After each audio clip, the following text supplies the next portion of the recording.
Hello everyone. तो इस chapter में जो लास्ट लेक्चर हम लोग का था ना, वह था मोलालिटी से रिलेटेड। मोलालिटी को हम लोगों ने एक्सप्रेस किया था, मोलालिटी को समझा था कि क्या होता है मोलालिटी। आज जो है हम लोग नेक्स्ट मेथड देखेंगे कंसंट्रेशन एक्सप्रेस करने का, जो कि मेथड नंबर हो जाएगा कितना 7, और यह मेथड है मोल फ्रैक्शन। ऐसा मोल फ्रैक्शन, इसको स्मॉल x से डिनोट किया जाता है। तो देखो मोल फ्रैक्शन, फ्रैक्शन यहां लगा हुआ, फ्रैक्शन जाने का मतलब हुआ रेशियो। तो मोल फ्रैक्शन क्या होता है? तो जनरली कोई भी सॉल्यूशन जो होता है ना, तो पूरे सॉल्यूशन का मोल फ्रैक्शन नहीं होता है, बल्कि उस सॉल्यूशन में जितने कंपोनेंट्स होते हैं प्रत्येक कंपोनेंट का मोल फ्रैक्शन होता है। कोई भी सॉल्यूशन है तो जाहिर सी बात है उसमें एक से ज्यादा सब्सटेंस होगा, तो उस प्रत्येक सब्सटेंस का अलग अलग मोल फ्रैक्शन निकाला जाता है। तो किसी भी सॉल्यूशन में जो उसके कंपोनेंट हैं उसका मोल फ्रैक्शन क्या होता है? तो उस कंपोनेंट का number of mole divided by उस सॉल्यूशन में जितने कंपोनेंट्स हैं सभी का number of moles. Means the mole fraction of a component of a solution is the ratio of its number of mole to the total number of moles of all the components present in the solution। कि किसी भी solution के एक component का जो number of mole होता है वह रेशियो है, उसी का मतलब जो मोल फ्रैक्शन होता है वह रेशियो है उसी कंपोनेंट के number of mole divided by जितने कंपोनेंट्स हैं सबके नंबर ऑफ मोल्स का। जैसे मान लो आप कि कोई सॉल्यूशन है, उसमें 3 कंपोनेंट है ए बी और सी। तो ए और बी सी मिलकर के बनाया एक सॉल्यूशन, ठीक है, 3 कंपोनेंट्स हैं। अब इसमें से मान लो कि Na जो है वो क्या है, number of moles of a. उसी प्रकार से Nb number of moles of b. उसी प्रकार से Nc लिखेंगे तो Nc हो जाएगा number of moles of c. इस तरह से हो गया। अब यदि निकालना हो यहां से मोल फ्रैक्शन ऑफ ए, इसको लिखेंगे एक्स ए। मोल फ्रैक्शन x से डिनोट करते हैं, a मतलब मोल फ्रैक्शन ऑफ a। तो क्या बताया मैंने अभी कि मोल फ्रैक्शन रेशियो होता है किसका? तो जिस कंपोनेंट का मोल फ्रैक्शन निकाल रहे उसका नंबर ऑफ मोल। तो इसका नंबर ऑफ मोल है Na डिवाइडेड बाय सॉल्यूशन में जितने कंपोनेंट्स हैं सभी का नंबर ऑफ मोल। तो सॉल्यूशन में 3 कंपोनेंट है A B और C, तो तीनों का नंबर ऑफ मोल जोड़ दो तो Na plus Nb plus Nc ऐसा हो जाएगा। उसी प्रकार से यदि निकालना हो मोल फ्रैक्शन ऑफ बी मतलब xb, तो कितना हो जाएगा? हो जाएगा Nb, जिसका नंबर ऑफ मोल फ्रैक्शन निकाल रहे हैं उसका number of mole divided by total number of mole, Na plus Nb plus Nc। उसी प्रकार से यदि निकालना हो मोल फ्रैक्शन ऑफ C मतलब xc, तो हो जाएगा Nc बटे Na plus Nb plus Nc। इस तरह तो बड़ा सिंपल सा है कि जिस कंपोनेंट का मोल फ्रैक्शन निकालना हो उसका number of mole divided by total number of moles present, total number of moles of all the components present in the solution. अब हम लोग बात करें मोल फ्रैक्शन के यूनिट का, कि मोल फ्रैक्शन का यूनिट क्या होगा। तो बेसिकली देखोगे ना तो मोल फ्रैक्शन रेशियो है नंबर ऑफ मोल्स का। तो यदि यूनिट आप निकालोगे तो यहाँ भी नंबर ऑफ मोल्स का मोल, नीचे भी नंबर ऑफ मोल का मोल, तो मोल मोल कट जाएगा तो कोई यूनिट नहीं होगा। मतलब जो मोल फ्रैक्शन है वह यूनिटलेस क्वांटिटी है, इसका कोई यूनिट नहीं होता है। मोलारिटी का यूनिट था, मोलालिटी का भी था, लेकिन मोल फ्रैक्शन का कोई यूनिट नहीं होता है, इस बात को याद रखो। अब अगला बात करें कि टेम्परेचर का क्या प्रभाव पड़ेगा, किसी भी सॉल्यूशन के मोल फ्रैक्शन पे टेम्परेचर का क्या प्रभाव पड़ेगा। तो मोल फ्रैक्शन का जो फॉर्मूला है number of moles by number of moles. Number of moles मतलब होगा कि गिवन मास बाय मोलर मास। मतलब इस पूरे टर्म में देखोगे तो केवल मास ही आएगा, हैं, ऊपर भी मास रहेगा, नीचे भी मास ही रहेगा। और बताए कि मास जो होता है ना वह टेम्परेचर पे इंडिपेंडेंट होता है, मास टेम्परेचर पे निर्भर नहीं करता है। अब चूंकि टेम्परेचर का मास पे कोई इफेक्ट नहीं है, नंबर ऑफ मोल्स पे भी कोई इफेक्ट नहीं होगा, और जब नंबर ऑफ मोल्स पे कोई इफेक्ट नहीं होगा तो मोल फ्रैक्शन पर भी कोई इफेक्ट नहीं होगा। मतलब जो मोल फ्रैक्शन है वह भी टेम्परेचर से इंडिपेंडेंट होता है, टेम्परेचर का कोई प्रभाव नहीं पड़ता है मोल फ्रैक्शन पे। तो मोल फ्रैक्शन एक यूनिटलेस क्वांटिटी है, टेम्परेचर इंडिपेंडेंट क्वांटिटी है, टेम्परेचर का कोई प्रभाव इस पे नहीं पड़ता है। एक इंपॉर्टेंट कंक्लूजन यहां से हम लोग और निकालेंगे क्या, कि यदि तीनों के मोल फ्रैक्शन को जोड़ दिया जाए, ऐसा मान लो हमको निकालना हो XA plus XB plus XC, तो जोड़ दो, ये जाएगा Na by Na plus Nb plus Nc, फिर plus Nb Na plus Nb plus Nc, फिर Nc Na plus Nb plus Nc, इस तरह से। अब देखो तीनों में देखोगे तो एलसीएम आ जाएगा, ऐसा Na plus Nb plus Nc, क्योंकि सबका डिनोमिनेटर वही है जो एलसीएम है, तो सब न्यूमरेटर को आपस में जोड़ देंगे, Na plus Nb plus Nc। देखो जो टर्म यहाँ है वही टर्म यहाँ है, तो पूरा कट जाएगा। तो कट जाने के बाद क्या हो जाएगा, तो कट जाने के बाद इसको हम लोग ऐसा लिख सकते हैं XA plus XB plus XC, cut गया तो हो गया 1 के बराबर, ऐसा। इसका मतलब क्या होगा, therefore the sum of mole fractions of all the components of a solution is always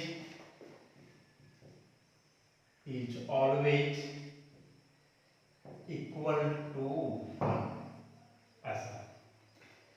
तो यहां से एक इंपॉर्टेंट कंक्लूजन निकलता है कि किसी भी सॉल्यूशन में जितने भी कंपोनेंट्स प्रेजेंट हो, जितने भी कंपोनेंट्स प्रेजेंट हो, कहने का मतलब 2 हो, 3 हो, 4 हो, जितने भी सब्सटेंस मिला करके आप सॉल्यूशन बनाए हो, सारे कंपोनेंट्स का यदि मोल फ्रैक्शन निकालोगे तो वह मोल फ्रैक्शन हमेशा यूनिटी के बराबर आएगा, 1 के बराबर आएगा, 1 से कम भी नहीं और 1 से अधिक भी नहीं। तो एक इंपॉर्टेंट कंक्लूजन निकलता है। अब मान लो अभी 3 कंपोनेंट था, तीनों का जोड़े 1 आया, 2 ही रहता फिर भी 1 आता, 4 कंपोनेंट रहता फिर भी 1 ही आएगा। कुछ ऑब्जेक्टिव क्वेश्चन यहां से बनते हैं, और ऑब्जेक्टिव क्वेश्चन क्या है उसको जरा लिखते हैं। तो सबसे पहला क्वेश्चन मान लो ऑब्जेक्टिव में बन जाएगा, which one of the following is affected by temperature। निम्नलिखित में से कौन टेम्परेचर से प्रभावित होता है या टेम्परेचर पे निर्भर करता है। ऑप्शन में रहेगा मास परसेंटेज, अगला ऑप्शन रहेगा मोलैरिटी, फिर रहेगा मोलैरिटी, और एक लास्ट होगा मोल फ्रैक्शन। क्वेश्चन क्या था, which one of the following is affected by temperature, कि निम्नलिखित में से कौन एक टेम्परेचर के द्वारा प्रभावित होता है, टेम्परेचर से प्रभावित होता है। तो देखो mass percentage, molarity, mole fraction, तो सारा तो डिस्कशन किया हुआ है। ये मास है डिपेंड नहीं करेगा, मोलैरिटी में भी वही बात है, मोल फ्रैक्शन में भी वही बात है, टेम्परेचर पे निर्भर करता है केवल कौन, मोलैरिटी। एक्सप्लेनेशन पीछे हम लोग किए हैं कैसे ऐसा होता है। ऐसे एक और क्वेश्चन इसमें आ सकता है, a solution containing two components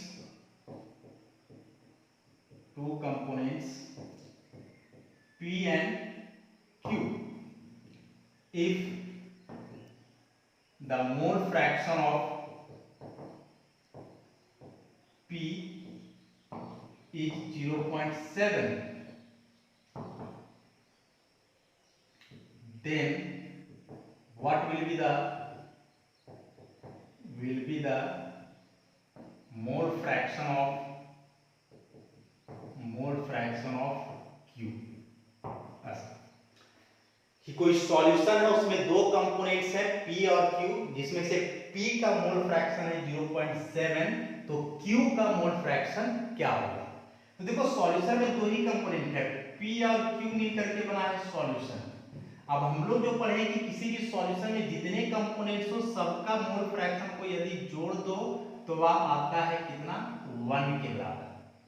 तो यहाँ से मोल फ्रैक्शन P का दिया हुआ 0.7, Q का फाइंड आउट करना है तो निकल जाएगा, आसान है। मोल फ्रैक्शन ऑफ Q 1 माइनस 0.7 तो आ जाएगा कितना, 0.3। इस तरह से एक क्वेश्चन इसमें और बनता है ऑब्जेक्टिव में, और वह क्या बनता है, द मोल फ्रैक्शन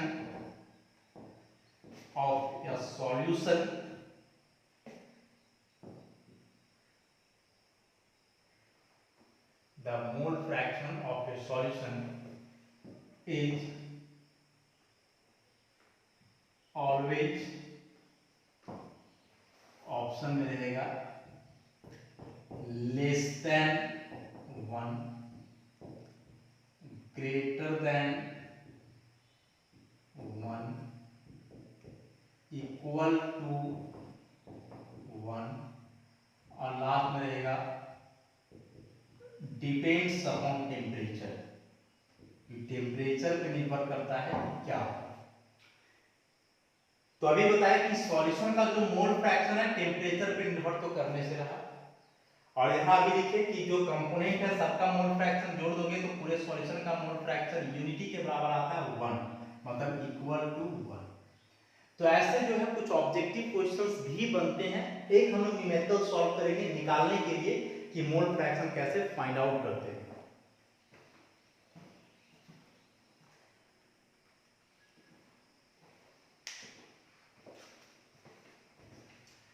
तो देखो इसके लिए क्वेश्चन लिखते हैं।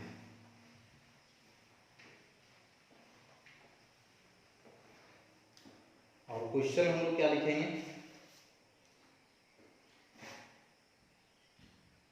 a solution contains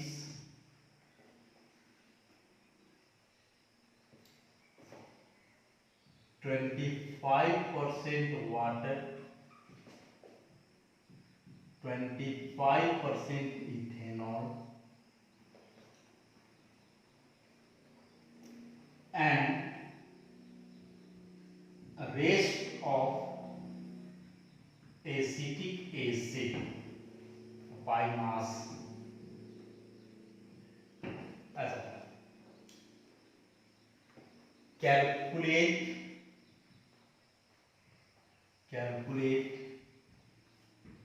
the mole fraction of each component,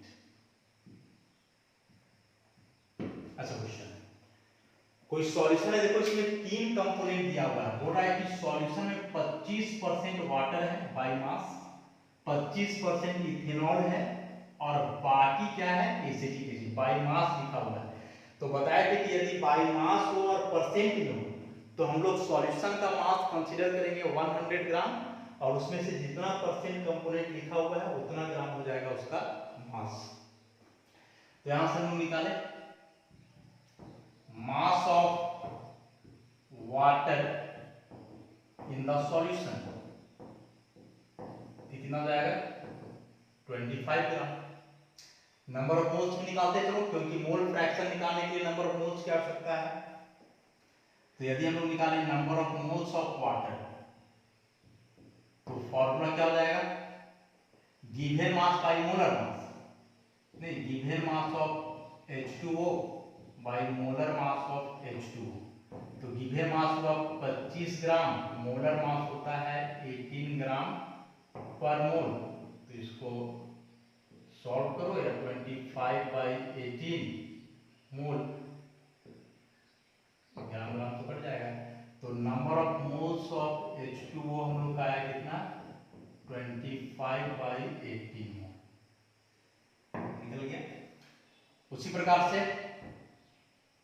mass of ethanol in the solution, solution में इथेनॉल का मास कितना, तो Eb लिखा हुआ 25% बाय मास है, तो Eb हो जाएगा 25 ग्राम। तो यहां से भी निकाल लो इसका number of moles of ethanol. तो number of moles of ethanol कैसे, तो गिवन मास ऑफ इथेनॉल का फॉर्मूला होता है C2H5OH, molar mass of ethanol C2H5OH। तो गिवन मास 25 ग्राम, मोलर मास होता है 46 ग्राम पर मोल। मोलर मास मतलब फॉर्मूला से कैलकुलेट करना है कि 2 कार्बन है तो कार्बन का 12, 2 का हो गया 24, हाइड्रोजन 5 और 1 6 और ऑक्सीजन का 16, जोड़ दो तो 46 आएगा। तो यहां से आपका निकल गया number of moles of ethanol C2H5OH कितना, 25/46 मोल।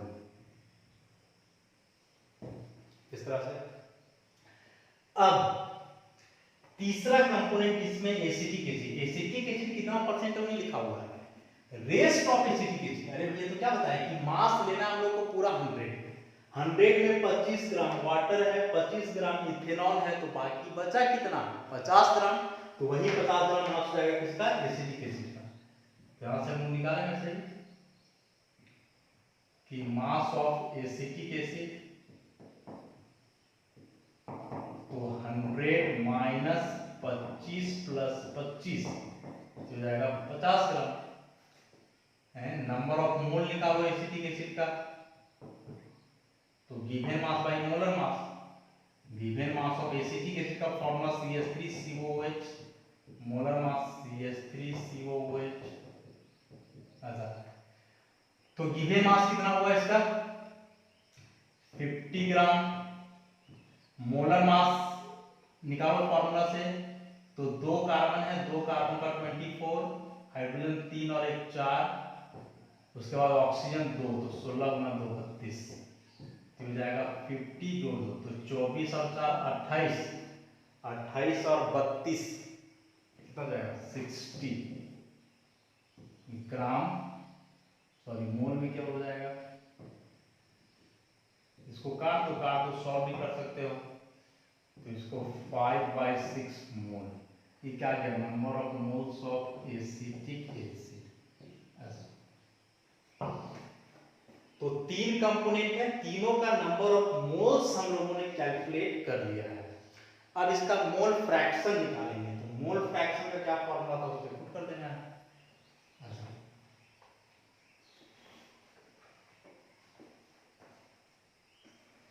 नंबर ऑफ मोल्स का पार्ट केवल रहने देते हैं जो कैलकुलेट किए हैं। Therefore, mole fraction of H2O, तो क्या होता है, जिसका मोल फ्रैक्शन निकालोगे उसका number of moles divide by total number of moles, मतलब number of moles of H2O, number of moles of ethanol plus number of moles of acetic acid. उसी प्रकार से यदि आप निकालोगे मोल फ्रैक्शन ऑफ इथेनॉल C2H5OH, तो आएगा number of moles of ethanol divide by क्या, number of moles of H2O plus number of moles of ethanol plus number of moles of acetic acid. ऐसे एक लास्ट में है एसिटिक एसिड का मोल fraction निकालेंगे हम, mole fraction of acetic acid, तो number of moles of acetic acid by number of moles of H2O, फिर number of moles of ethanol, फिर number of moles of acetic acid। अब देखो सारा number of moles निकला हुआ है, इसको सॉल्व कर दो, वैल्यू यहां पुट करके निकल जाएगा आंसर। जैसे H2O का हम लोग निकाले कितना 25/80 डिवाइड बाई, इसका तो वही हो गया 25/18, इसका निकला था 25/46, इसका है 5/6।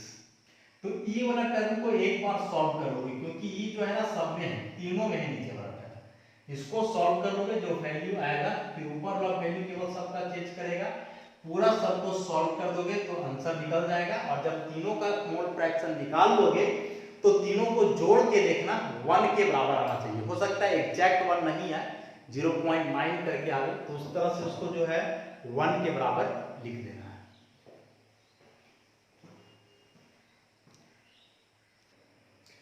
तो इस तरह से जो है ना आज हम लोगों ने मोल फ्रैक्शन को डिस्कस किया। अब इसके बाद एक इंपॉर्टेंट मेथड और इसमें रह जाता है नॉर्मेलिटी, और वह काफी बड़ा कंसेप्ट है, तो उसको नेक्स्ट लेक्चर में हम लोग डिस्कस करेंगे। इतना आप लोग पढ़ो और समझो, नेक्स्ट लेक्चर में फिर इसको आगे प्रोसीड करेंगे। धन्यवाद।